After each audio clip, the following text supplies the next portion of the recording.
Satika Sarta Butuh saking panggita kang pinuju anak Subrata. Tuhu punika tawananira ing kayangan Dandang Mangori, ya ing kayangan Muktir Pidikan, ya ing kayangan Gondo Mayit.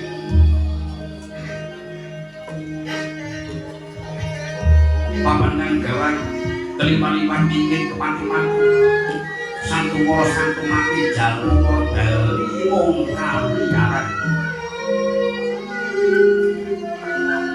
kang dumunung ana teling kono Grandayana titikane ana kayu saka Janjarsana iku pamaring jimsitan rimane kang lebar kang dak ilu banas mati jangka Grandaya iku pamaring tenung santai jengkes lan sakitu muga kathah sampura sandhani sumune wisma berjingga tameng masna tumpang sirna jalma besuk jalma linuwih sumune wisma desaka berjingga tameng masna macan tumpang sira baneng jalma besus saking jalma linuwih gajah kang sami mangasrama ing Trimiwana Grandayana Nggih kocana jeneng ana ing Sila Kamasa kamen Rondo Mala Sinongsungan Sutra jingga cinawi kencana iku tetunggaling para bajul barang Wisi Sampandya Batari Durga Wanudya kang apaes rayeksi iku pinawa dadi tuwa-tuwan ganing pinawa dadi tetunggaling para bajul barang enggah ngadep 200 wendeng ngepeti ing wana Grandayana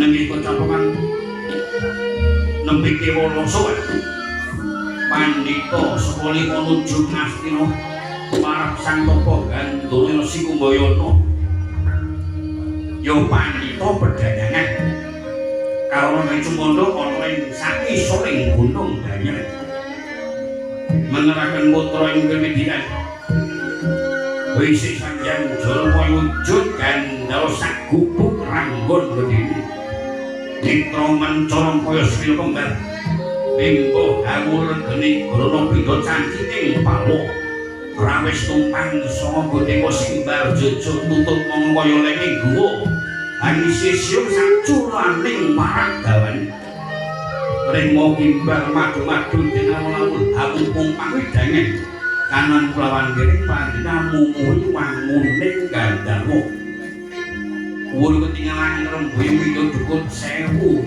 tanam tukang tubuh kolong pekaringin gunung yang petang kaya gelangnya sebuah geluduk yang buih-buih gelujukan menggerakkan para baju berkampus samangka enggak sering akhiri ngantuanku jauh kira Sang Pandya Batari Durga punika Sang Tapa Gandana ngadhep sida gubuk ing ngajaripun sapu rumeng ingkang kawiji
kaliyan Bantara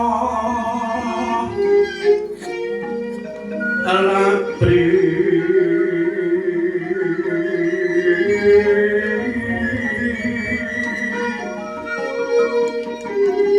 amung cipta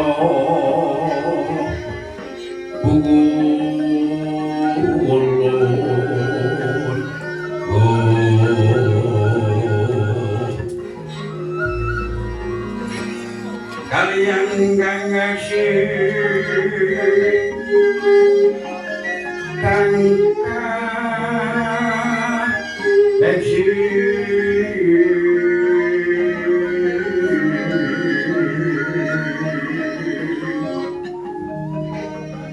ngaturna sang Cundha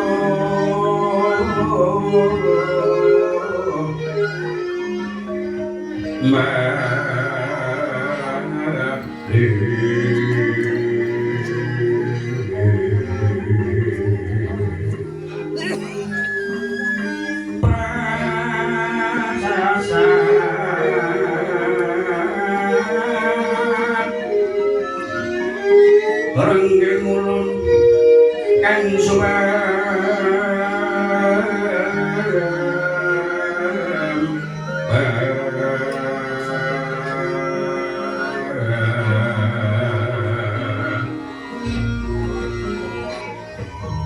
niwakku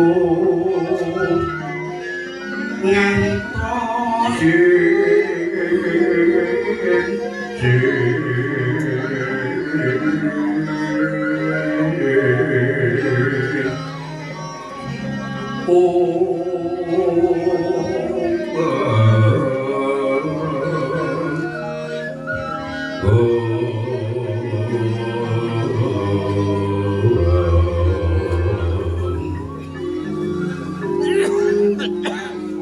sasa sampun prabdi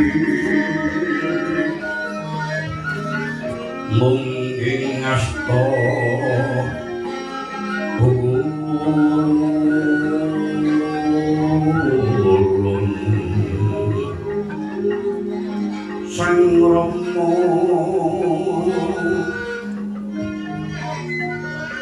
dewane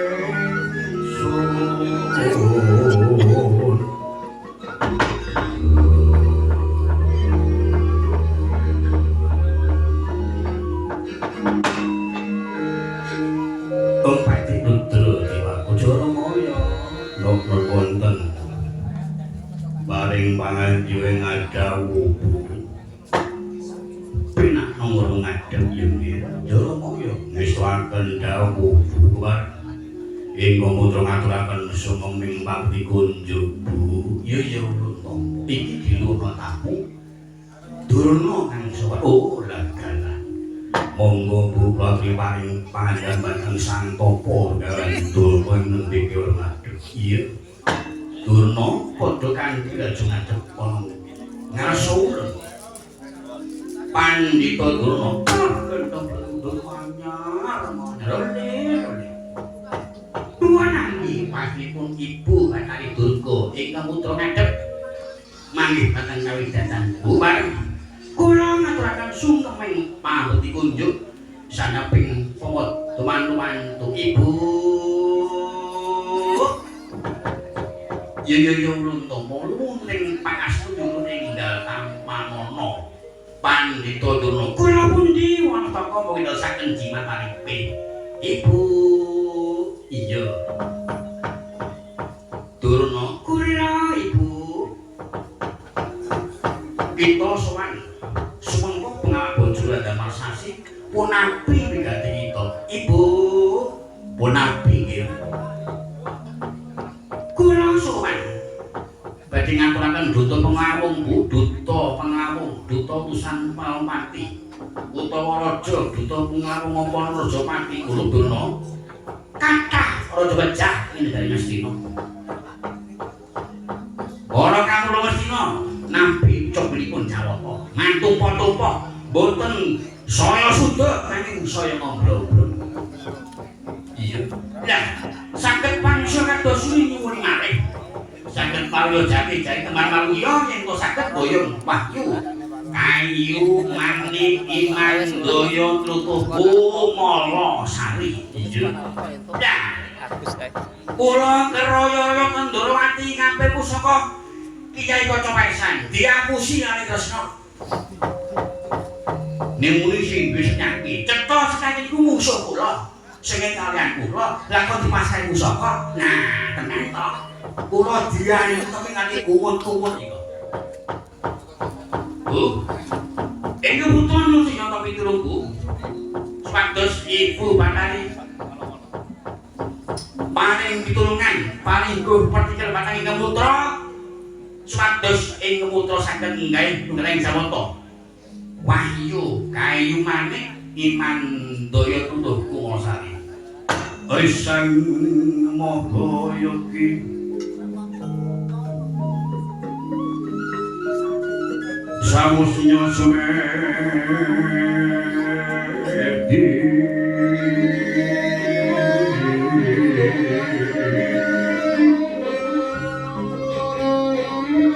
Mungkin patrabaan Mungkin patrabaan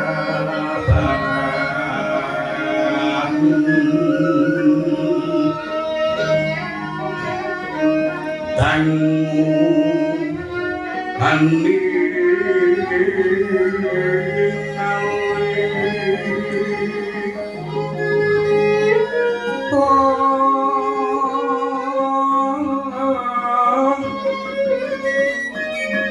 Wijiling Saso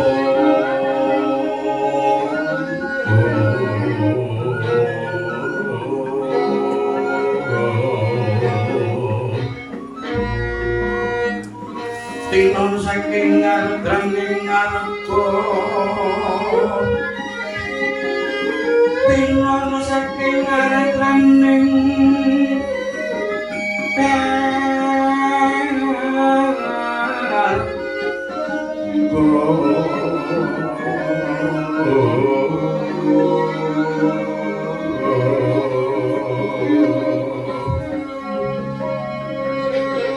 Karena dia sawon halo dengan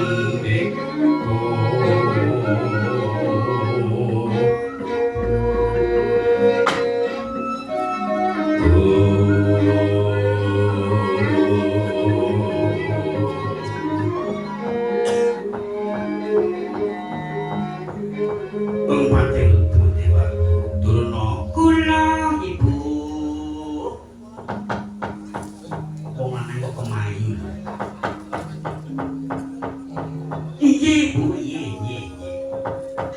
iki pancen dewa bakal ngedunke wahyu kasebut lah ngaten wonten pundi lengaipun wahyu iku wahyu iku sejatine wis ana Macapada lho dan Macapada ibu iya mercapadane pundi ibu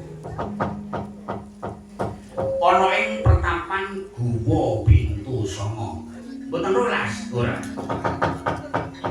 Pintu Sanga iku jenenge pertapan silenggah ana pertapan Guwa Pintu Sanga pandhita kang pareng Begawan Sukma Ningrat Sukma Ningrat iya yen pancen iso minangkani apa sing dadi pangundutan pandhita kasebut pesthena wahyu kayu manik iman daya trutuh kumala sari bisa kaboyong ana negara Ngastina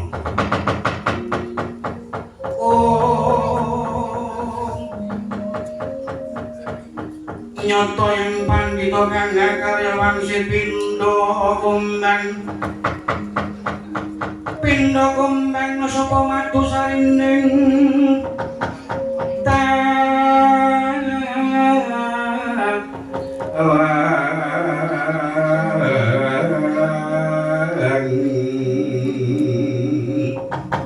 Oh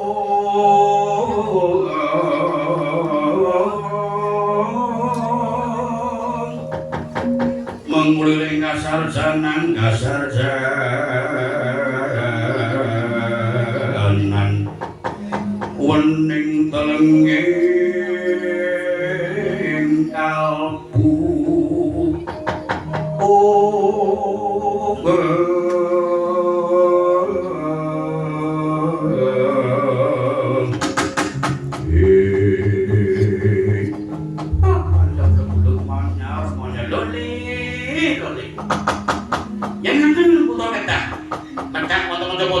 Jujuk kon metapan putih wau gua pintu sekolah iki wau karpen dikanthi marang wirangga diwa ibu iki wis tak kendhawu mengko ajul barang supaya nyawat-awati kok kadone nganti gagare gak tanpa kalih wis sasan dadak nganggo ditakoni ditugel gurune panita sing parep bekan sukma nggih wis tak kendhawu ibu Doromaya Wandawu tutno lakune durung wis tak kendhawu kanjeng iya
Kudeng simbal jojo simbal jojo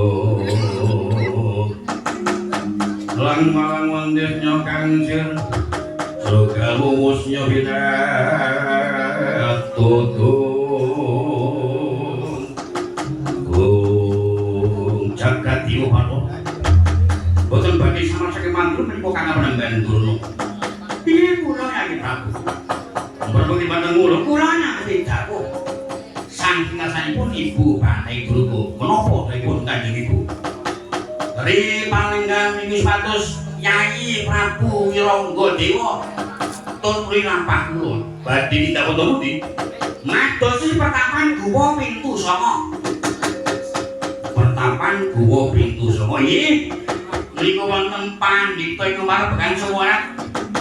Lan menika dengan Wahyu Kayu Manik Imandaya Prutomo. Nah, niki mangke wonten dadosan Wahyu kasebat wonten diparingaken kedapun tugel gulune wanita Sinta Marbekan Sukmawan. Wonten yen ngaten kula siyaga tata-tata.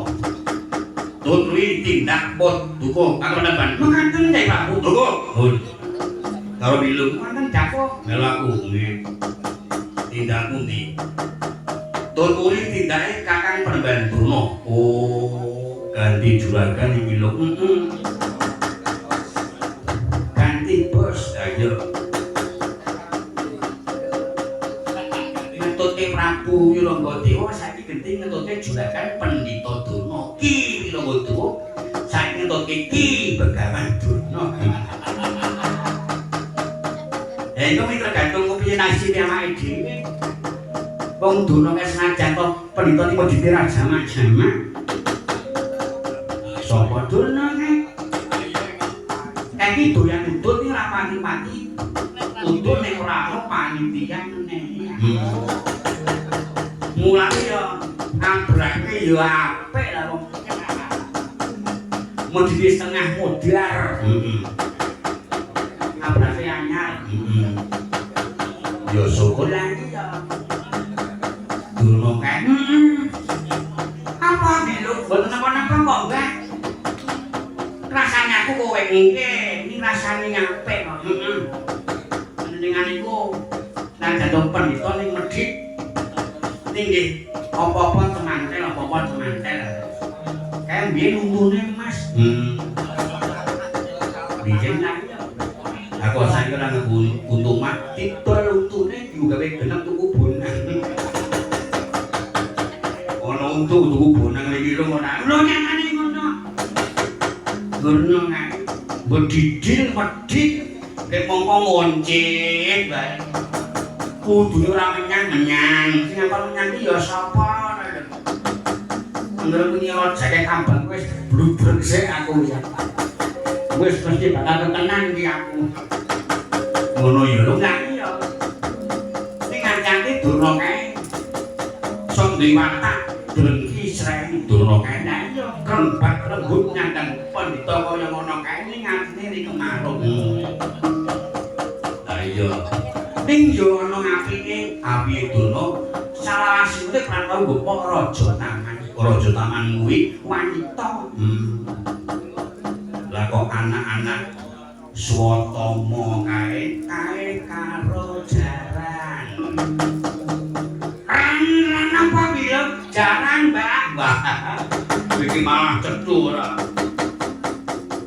Pancen ora urus lho nek aku ngunek-uneke wae ora.